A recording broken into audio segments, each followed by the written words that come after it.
कटिप्रदेश वेदना आणि त्याचे उपचार.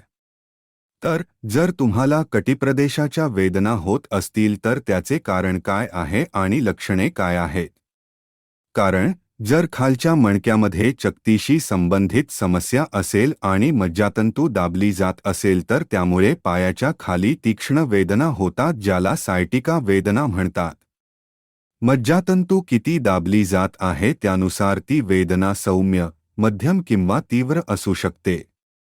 हे सुन्नपणा किंवा मुंग्या येणे दाखल्याची पूर्तता असू शकते.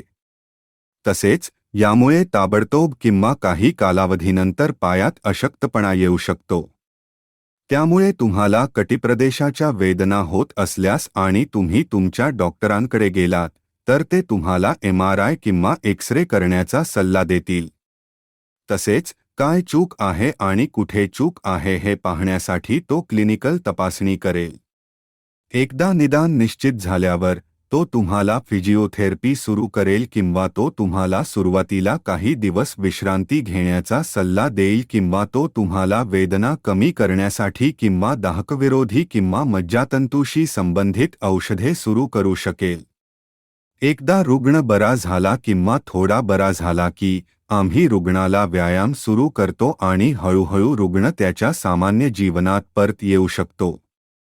तथापि फिजिओथेरपीच्या औषधांच्या 4 ते 6 आठवड्यांनंतरही वेदना कायम राहिल्या तरच आम्ही शस्त्रक्रियेच्या शक्यतेचा विचार करतो. शस्त्रक्रियेसाठी फक्त 3 परिपूर्ण संकेत आहेत. पहिले म्हणजे कटिप्रदेश हास्यास्पद वेदना 4 ते 6 आठवड्यांपेक्षा जास्त. दुसरा, पायात गंभीर सुन्नपणा किंवा मुंग्या येणे ज्यामुळे रुग्णाचे आयुष्य कठीण होते किंवा तिसरे, जर पायात अशक्तपणा असेल किंवा अर्धांगवायू असेल किंवा हालचाली किंवा लघवीला त्रास होत असेल तर केवळ या परिस्थितींमध्ये शस्त्रक्रिया आवश्यक आहे.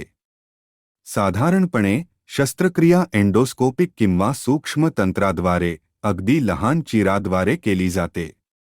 या दिवसात आम्ही दुसऱ्या दिवशी किंवा त्याच दिवशी रुग्णाला डिस्चार्ज देतो. हे जाणून घेणे महत्त्वाचे आहे की 3% कमी प्रकरणांमध्ये शस्त्रक्रिया आवश्यक असते आणि 97% रुग्णांवर शस्त्रक्रियांकरता केवळ औषधे, व्यायाम आणि फिजिओथेरपीद्वारे उपचार केले जाऊ शकतात. धन्यवाद.